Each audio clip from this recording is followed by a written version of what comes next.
The following directions apply to wood and metal posts. Pull the cable through the post. Slide the washer over the cable.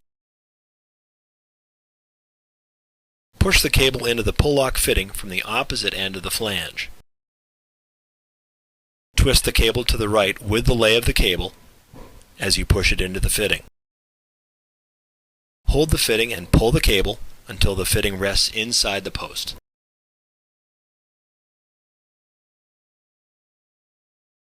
Cut the cable as close to the end of the fitting as possible.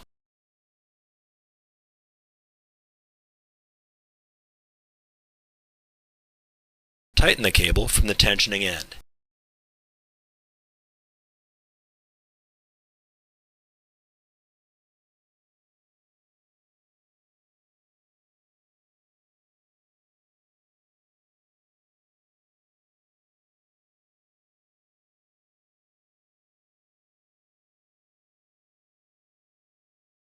Press the stainless steel cap onto the end of the pull-lock fitting.